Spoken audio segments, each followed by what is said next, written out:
बातमीपत्रामध्ये आता पाहणार आहोत गावाकडच्या महत्त्वाच्या 50 बातम्या अतिशय वेगवान स्वरूपात सुरुवात करूयात। नागपूर विभागात गेल्या 3 दिवसांपासून सर्वत्रच पावसाने जोर धरला आणि त्यामुळे नदी नाल्यांना पूर आला असून अनेक ठिकाणी नागरिकांच्या घरातही पाणी शिरलं।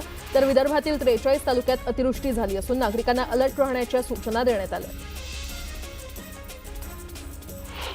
नागपुरात गेल्या 2 दिवसांपासून पावसाची संततधार सुरू आहे। नदी नाले ओसंडून वाहत आहेत। उप्पलवाडी येथील एका युवकाचा नाल्याच्या प्रवाहात वाहून मृत्यू झालाय, तर 2 जण वाहून गेले। 4 घरांचं पूर्ण नुकसान झालंय। वर्ध्यातील चांदकी येथील पुरामध्ये अडकलेल्या 4ही बांधकाम मजुरांचं सुरक्षित रेस्क्यू करण्यात आलं। 4ही मजूर ग्रामसडक योजनेच्या कामावर मजुरीला होते। रेस्क्यू ऑपरेशन करताना आपत्ती व्यवस्थापनाच्या पथकाने जीवाची बाजी लावत 4घांनाही सुरक्षित बाहेर काढलं। सातारा जिल्ह्यात पावसाचा जोर आता काहीसा मंदावलाय, मात्र असं असलं तरीही प्रमुख धरणात पाण्याची आवक कायम आहे। त्यामुळे कोयनासह प्रमुख 6 प्रकल्पात 102 टीएमसीहून अधिक पाणीसाठा झालाय। सध्या ही धरणं 69% भरलेली आहेत। पावसानं विदर्भाला चांगलेच झोडपून काढलंय। वैनगंगा नदीच्या पाणी पातळीत वाढ झाल्यानं गोसेखुर्द प्रकल्पाचे सर्व 33ही दरवाजे 2 मीटरनं उघडण्यात आलेत। इथून 13,040 क्युसेक पाण्याचा विसर्ग केला जातोय।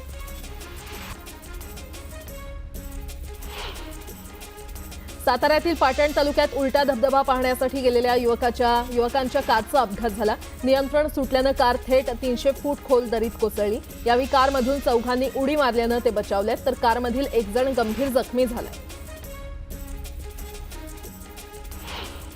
राज्यातील 3,500 अंशतः अनुदानित शाळा आणि 15,500 तुकड्यांना टप्पा अनुदान न मिळाल्यानं जवळपास 52,000 शिक्षकांना दिलासा मिळालाय। 20% अनुदानाचं आश्वासन देण्यात आलं असून अधिवेशन संपताच फरकासह पगार मिळणार आहे।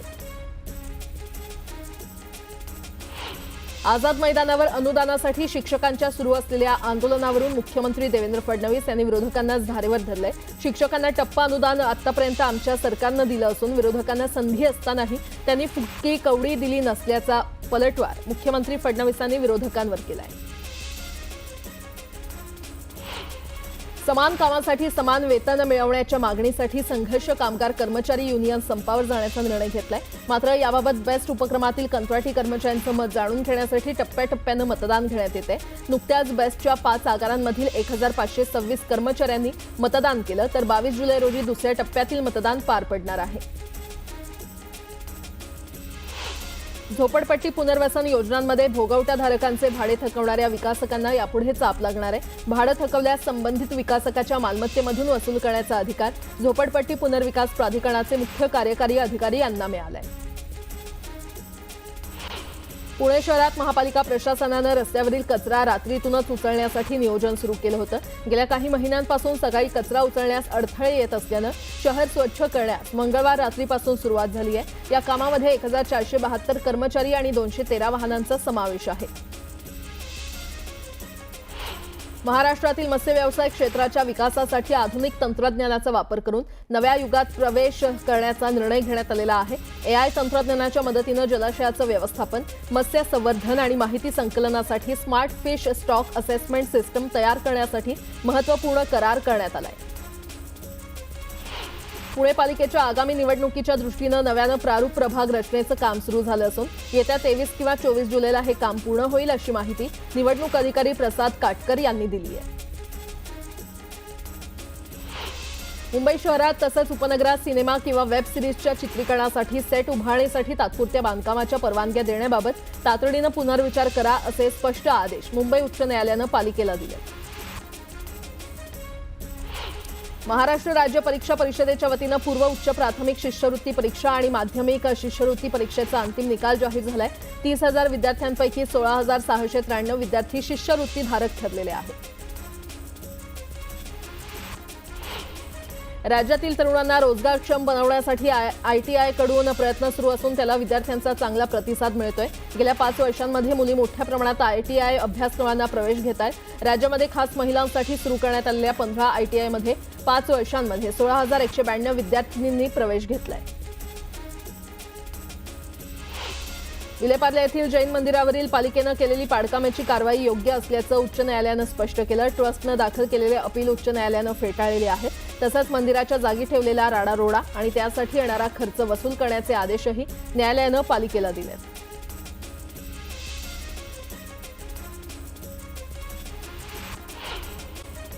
राज्याची आर्थिक स्थिती अडचणीची आहे, राज्य कर्जबाजारी होतंय अशी टीका विरोधक करतायत. मात्र यात काहीही तथ्य नाही. विरोधकांकडून अपप्रचार सुरू असून सर्व नियमांची काटेकोरपणे अंमलबजावणी करूनच पुरवणी मागण्या सादर केल्याचं उपमुख्यमंत्री अजित पवार यांनी सांगितलंय. जम्बो कोविड सेंटर आर्थिक घोटाळा प्रकरणातील आरोपी सुजित पाटणकरच्या जामीन अर्जावर सुनावणी पूर्ण झाली आहे. मात्र न्यायालयानं अद्यापही निकाल राखीव ठेवलाय. त्यामुळे येत्या आठवड्यात पाटणकरला जामीन मिळणार का याकडे लक्ष लागलंय. चंद्रपूर जिल्ह्यातील ब्रह्मपुरी तालुक्यात उद्या सुट्टी जाहीर करण्यात आली आहे. जिल्ह्यातील सर्व शाळा, महाविद्यालय आणि कॉलेजला जिल्हाधिकाऱ्यांच्या आदेशानं सुट्टी देण्यात आली आहे. गोसे खुर्द प्रकल्पातून 18,000 क्युसेकपर्यंत पाण्याचा विसर्ग करण्यात येतोय आणि त्यामुळे जिल्ह्यात पूरस्थिती आणखी बिकट होण्याची शक्यता आहे. तर भंडारा जिल्ह्याला देखील ऑरेंज अलर्ट देण्यात आलाय.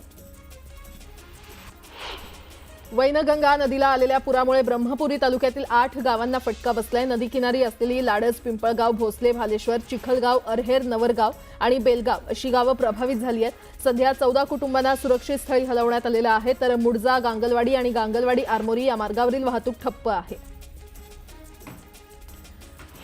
पुणे शहरातील मुख्य पेठांमध्ये मुसळधार पाऊस झाला. जिल्ह्यातील घाट माथ्यावर देखील पावसानं जोरदार हजेरी लावली. दरम्यान आज आणि उद्या पुणे जिल्ह्याला पावसाचा रेड अलर्ट जारी करण्यात आलाय.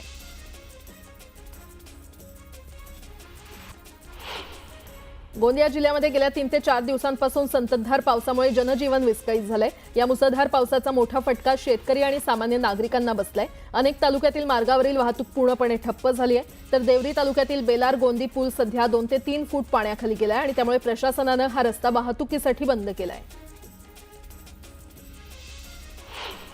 जळगाव जिल्ह्यातील हतनूर धरणामध्ये पाण्याची आवक वाढल्यानं धरणाचे 6 दरवाजे उघडण्यात आलेले आहेत. मध्य प्रदेश आणि विदर्भात सुरू असलेल्या पावसामुळे हतनूर धरणात पाण्याची आवक वाढली आहे. धरणातून 6,357 क्युसेकनं विसर्ग तापी नदी पात्रात सोडण्यात येतोय. तर तापी नदीमध्ये विसर्ग सुरू असल्यानं तापी नदीवरील बंधारे ओव्हरफ्लो झालेत.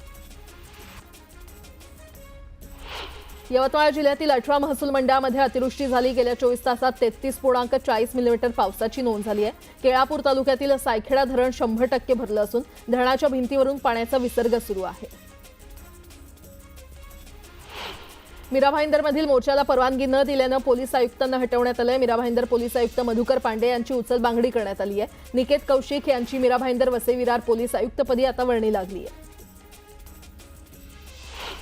विना अनुदानित शिक्षकांनी आंदोलन स्थगित केलं. यापुढे शिक्षकांच्या पगाराची तारीख चुकणार नाही असं आश्वासन मंत्री गिरीश महाजन यांनी दिलं. या आश्वासनानंतर शिक्षकांनी आंदोलन मागे घेतलं.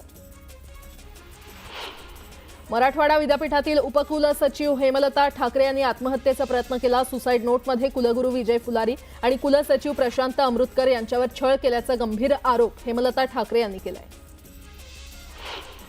छत्रपती संभाजीनगरमधील समाज कल्याण उपायुक्त जयश्री सोनकावडे यांनी महिला कर्मचाऱ्यांना घरी बोलावून स्वतःचे आणि आपल्या आईचे पाय चेपून घेत घरकाम करायला लावल्याचा व्हिडिओ समोर आला होता. या प्रकरणी 4 महिला कर्मचाऱ्यांनी जयश्री सोनकावडे विरोधात पोलीस ठाण्यात तक्रार केली आहे. पाळी आल्यानं मुलींची कपडे काढून तपासणी. शहापूरमधील आरएस दमानिया शाळेमध्ये हा धक्कादायक प्रकार घडलाय. शाळेच्या टॉयलेटमध्ये रक्त आढळल्यानं शाळेच्या व्यवस्थापनानं 10 ते 12 विद्यार्थिनींचे अक्षरशः कपडे काढून तपासणी केली. यामुळे मुलींमध्ये संतापाची लाट पसरली. ही घटना पालकांना कळताच सगळ्या पालकांनी शाळा गाठली आणि जाब विचारला. या प्रकरणात 8 जणांवर पोक्सो अंतर्गत गुन्हा दाखल करण्यात आलाय. महाराष्ट्रात हॉटेल्समधील दारू आता महागणार आहे आणि त्यामुळे मद्यप्रेमींसह हॉटेल चालकांना याचा फटका बसणार आहे. सरकारकडून मद्यावरील वॅट 5% 10% इतका वाढवण्यात आलाय आणि परवाना शुल्कात 15% वाढ करण्यात आली आहे. त्यामुळे हॉटेल्समधील दारू महागणार आहे.